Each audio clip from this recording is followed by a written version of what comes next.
की मृत्यु के कारण हमारी स्वामिनी दैत्य माता दीदी बहुत दुखी है। दुखी तो वे हमारे कारण भी है। उनको प्रसन्न करने योग्य हम कोई कार्य नहीं कर पा रहे हैं। तुम ठीक कहते हो उत्तर।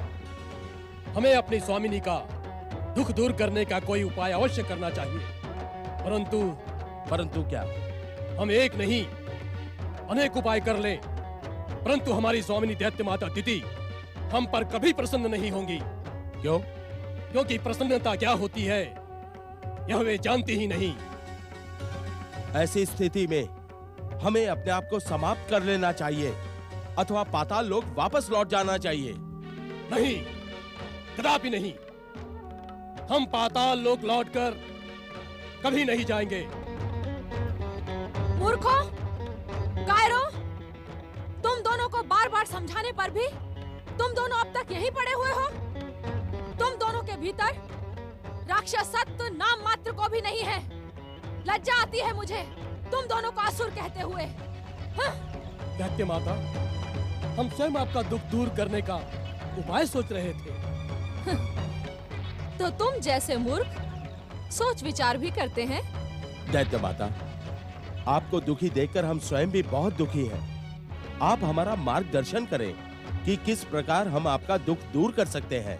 दैत्य माता, यदि हम आपका दुख दूर करने में सफल नहीं हो सके तो आप स्वयं अपने हाथों से हमारा वध करके यमलोक पहुंचा देना। यदि हम आपको प्रसन्न करने के योग्य ना हो तो उचित यही होगा कि आप हमें इसी समय यमलोक भेज दें। हाँ, क्या तुम दोनों स्वयं को मेरा स्वामी समझते हो?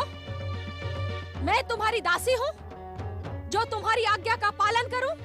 क्षमा दैत्य माता, क्षमा। तुम दोनों में अपार आसुरी शक्ति है। तुम दोनों इसी समय तोते बनकर दुष्टा अदिति के आश्रम में पहुंचो और विरजा की हत्या करने वाले गजमुख को अपनी चोंचों के प्रहारों से समाप्त कर दो। जब तक तुम दोनों ऐसा नहीं करोगे तब तक विरजा की आत्मा को शांति नहीं मिलेगी। जो आज्ञा दैत्य माता।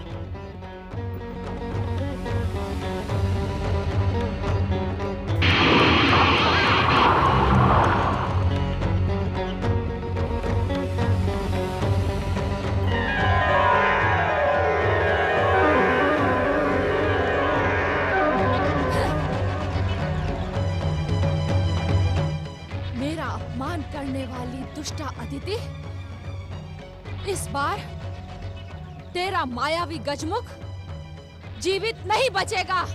हाँ?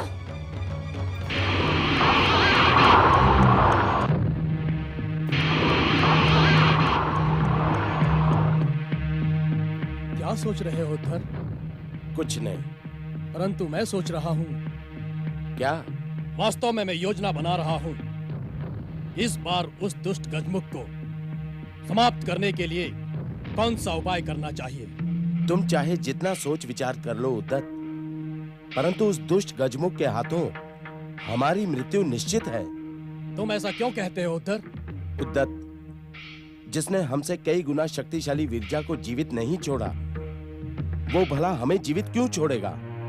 तुम लज्जित करने के योग्य हो उद्धर। तुम्हारे ये शब्द दैत्य माता दीदी ने सुन लिए तो वे तुम्हें जीवित नहीं छोड़ेंगी। अब हमें मरना तो है ही। उस गजमुख के हाथों मरे अथवा दैत्य माता दीदी के, उसमें कोई अंतर नहीं है। चुप रहो, मुझे तुम्हारी कोई बात नहीं सुननी है। दैत्य माता दीदी सत्य कहती है। तुम असुर कहलाने के योग्य ही नहीं हो। अपने शत्रु से प्रतिशोध लेने के स्थान पर तुम मुझसे भयभीत हो रहे हो। मेरे सत्य कथन को तुम भय का नाम दे सकते हो उद्धत? असुरों के जीवन में सत्य कथन मात्र अपने स्वामी की इच्छा पर कार्य करना होता है। अब हमें किसी भी प्रकार दैत्य माता दीदी को कष्ट पहुंचाने वाले उस दुष्ट गजमुख को समाप्त करना है।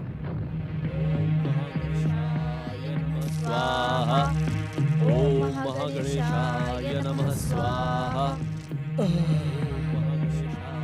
ये तीनों एक साथ बैठे हैं। हमें इन पर एक साथ आक्रमण करना होगा। सावधान! नहीं नहीं, प्रत्यक्ष रूप से हम उसे परास्त नहीं कर सकते। क्यों ना हम अपनी मायावी शक्ति से मारक हलाहल वायु का प्रयोग करके इन तीनों को अचेत कर दें।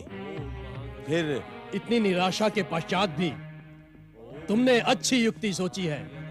चलो।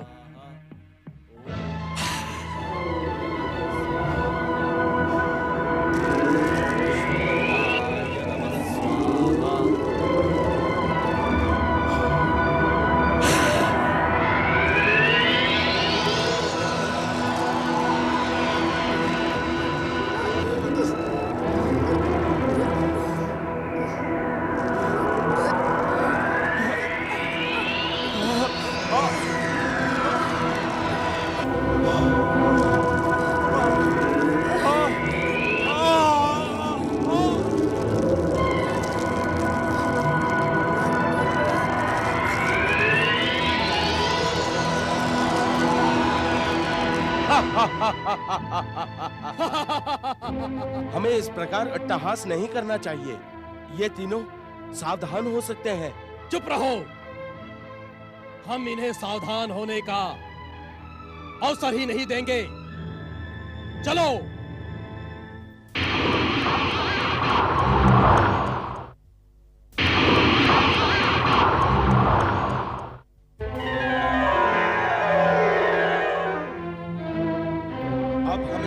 शरीर धारण करने की क्या आवश्यकता है? मूर्ख हो तुम। तुम्हारी जैसी मूर्खता विरजा ने भी की थी।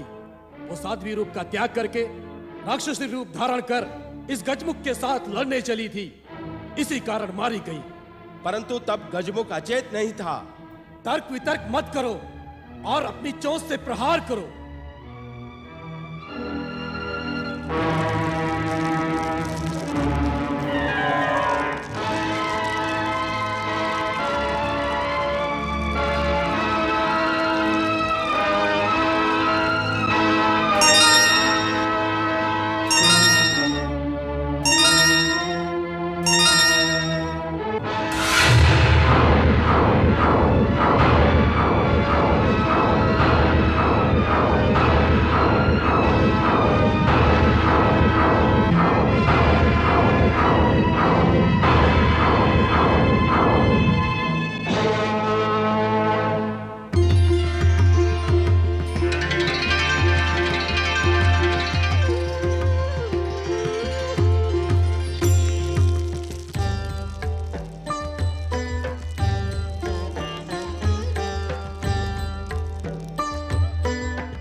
क्षमा कर दे गजमुख।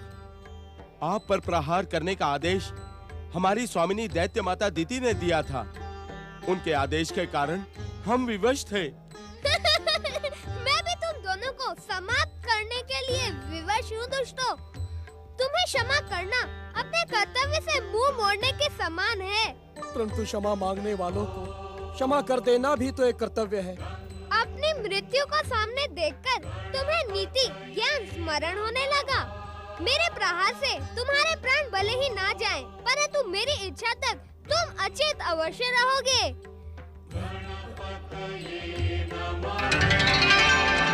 हमें क्षमा कर दे, हमें क्षमा कर दे।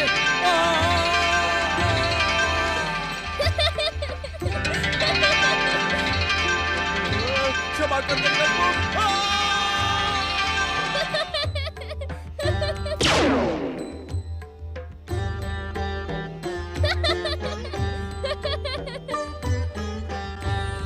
श्री महागणेश की कृपा से यह शीघ्र ही सचेत हो जाएंगे।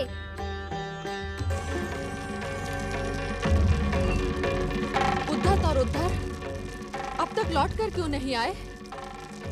मेरी योजना के अनुसार अब तक तो दुष्टा अदिति की रक्षा करने वाले गजमुख का अंत हो गया होगा।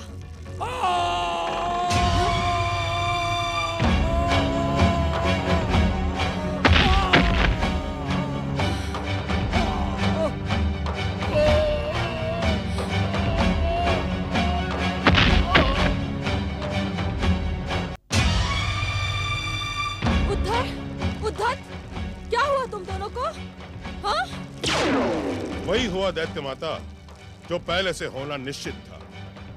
प्रतिशोध के पागलपन में आप न जाने और कितने पातालवासी असुरों को महागणेश के अवतार श्री गणेश के हाथों समाप्त करवाएंगे। इसके उत्तरदायी आप हैं। आपने कभी भी अपने कर्तव्य का पालन नहीं किया, कभी भी मेरी सहायता नहीं की। आपने कभी भी दैत्य जाति की रक्षा करने का प्रयत्न नहीं किया। आप हम पर असत्य आरोप लगा रही हैं दैत्य माता। मैं तो सदा सदा के लिए दैत्य जाति का हित चिंतक रहा हूं। हित चिंतक होना तो दूर, मैं आपको दैत्य जाति का सहयोगी भी नहीं मानती। सत्य तो ये है कि आप दैत्य शत्रु हैं। मेरा पौत्र तारकासुर आपकी सच्चाई पहचान गया था। दैत्य माता, जो सत्य को पहचान लेता है वो कदापि भ्रमित नहीं होता। भ्रमित मैं नहीं, आप हैं शुक्राचार्य। जब जब संसार के दैत्य शत्रुओं को मैंने समाप्त करने का प्रयत्न किया, तब तब आप अपने कर्तव्य से मुंह मोड़े शिव पूजन में लगे रहे। दैत्य माता, शिव हम दैत्यों के आराध्य हैं और शिव की पूजा करना हर दैत्य का निर्धारित कर्तव्य है। और दैत्य माता दिति की आज्ञा और इच्छा का सम्मान करना क्या दैत्य गुरु का निर्धारित कर्तव्य नहीं? दैत्य माता की हर वो आज्ञा जिससे दैत्य जाति का उत्थान व उत्कर्ष होता हो, उसका पालन करना दैत्य गुरु का परम कर्तव्य है। दैत्य शत्रुओं के समाप्त होने से क्या दैत्य जाति का उत्थान नहीं होगा? जिस प्रकार आप प्रयास कर रही हैं दैत्य माता, उस प्रकार तो कभी भी नहीं होगा। वास्तव में आप अपने व्यक्तिगत प्रतिशोध की ज्वाला में धधकती हुई दैत्य माता का नहीं, दैत्य कुमाता का कर्तव्य निभा रही हैं। शुक्राचार्य, सत्य को सुनकर उत्तेजित न हो दैत्य माता। न जाने कितने पातालवासी असुर आपके प्रतिशोध की वेदी पर बलि चढ़ गए होंगे। मैं आपको भली भांति जानता हूं दैत्य माता। आपका प्रतिशोध व प्रतिरोध कभी भी थमने का नाम नहीं लेगा। तारकासुर, देवांतक, नरांतक, वीरजा, उद्धर और उद्धत, इन सभी की पराजय का एकमात्र कारण है आपका प्रतिशोध। तुम अपनी सीमाओं को लांघने का दुस्साहस कर रहे हो शुक्राचार्य। दैत्य माता होने के नाते दैत्य शत्रुओं को समाप्त करना मेरा कर्तव्य था, परंतु आप दैत्य गुरु होते हुए भी आपने कभी भी दैत्य जाति का पक्ष नहीं लिया। उन्हें सदा निराश और अपमानित ही किया है। मुझ पर असत्य आरोप लगाकर आप भयानक भूल कर रही हैं दैत्य माता। भूल तो मैं तब भी नहीं करूंगी जब मैं आपको दैत्य गुरु के पद से हटा दूंगी। दैत्य माता, दैत्य गुरु का पद मुझे आपकी कृपा से प्राप्त नहीं हुआ है। तो क्या ये सत्य नहीं है कि तुम्हें दैत्य गुरु का पद जिस शिव की कृपा से प्राप्त हुआ है, उसे प्रसन्न करने के लिए तुम दैत्य जाति के विरुद्ध षड्यंत्र करते रहते हो। पराक्रमी दैत्यों को समाप्त करने के लिए योजना बनाते रहते हो। मैं जानती हूँ शुक्राचार्य, तुम दैत्य जाति के लिए पाताल के अंधकार में अभिशापित जीवन जीने के लिए उपाय करते रहते हो। नहीं दैत्य माता, नहीं। दैत्य गुरु का एकमात्र कर्तव्य है दैत्य जाति का उत्थान, और इस कर्तव्य को पूर्ण करने के लिए ये शुक्राचार्य अपने प्राणों को दांव पर लगाने में एक क्षण का संकोच भी नहीं करेगा। हाँ, तुम अपने असत्य को बार बार दोहराकर उसे सत्य बनाना चाहते हो शुक्राचार्य, परंतु असत्य असत्य ही रहेगा। नहीं दैत्य माता, असत्य हम नहीं, असत्य तो आप बोल रही हैं। यदि तुम सत्य बोल रहे हो, यदि तुम्हें दैत्य जाति के उत्थान की चिंता है, यदि तुम दैत्य जाति के हित चिंतक होने का दम भरते हो, तो तुम अपनी दिव्य शक्ति से इन दोनों मृत असुरों को पुनर्जीवित कर दो। यदि तुमने इन दोनों को अपनी दिव्य शक्ति से पुनर्जीवित कर दिया, तो शुक्राचार्य, मैं समझूंगी कि तुम दैत्य जाति के हितैषी हो। आपके कहने मात्र से मैं दैत्य जाति का शत्रु नहीं बन जाता दैत्य माता। मेरे मन में तो दैत्यों के लिए स्नेह है, उनके उत्थान की कामना है, और इसीलिए मैं आपको सावधान करता हूं कि भगवान शिव शंकर के पुत्र श्री गणेश के साथ शत्रुता छोड़ दें। ये मेरे प्रश्न का उत्तर नहीं है। महागणेश के अवतार गणेश ने सदा दैत्य जाति का विरोध किया, दुष्ट देवताओं का पक्ष लिया। मैं उन्हें क्षमा नहीं कर सकती।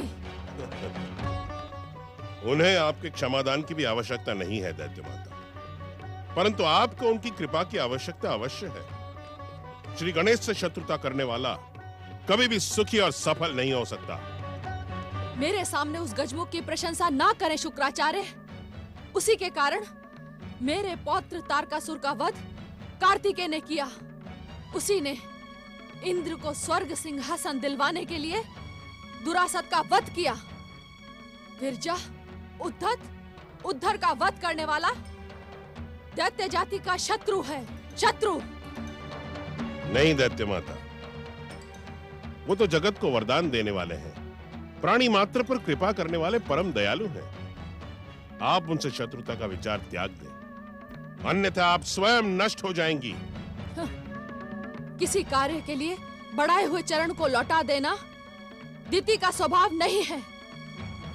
गणेश मेरा शत्रु है और रहेगा, परंतु मैं आपको चुनौती देती हूँ कि यदि आप दैत्य जाति के हित चिंतक और हितैषी हैं, तो अपनी दिव्य शक्ति से उद्धत और उद्धर को पुनर्जीवित कर दें।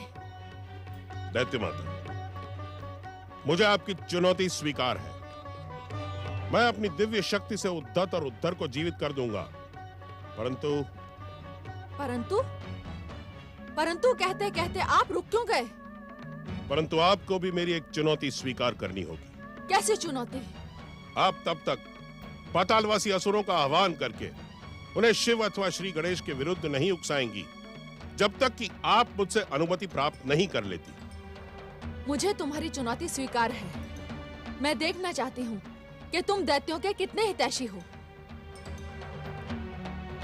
हे शिव शंकर, हे भोलेनाथ, यदि मेरी शिव भक्ति सच्ची है, यदि मेरे मन में दैत्यों के उत्थान की भावना सच्ची है, तो उद्धत और उद्धर को पुनः जीवित करके पाताल लोक भेज दे। ओम नमः शिवाय। ओम नमः शिवाय।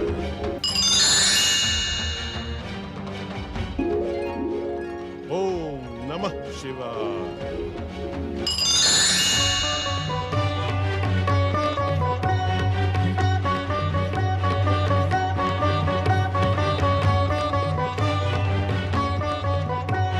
प्रणाम।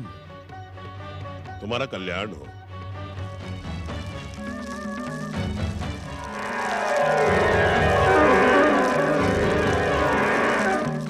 दैत्य माता दीदी की जय हो। दैत्य गुरु शुक्राचार्य की जय हो।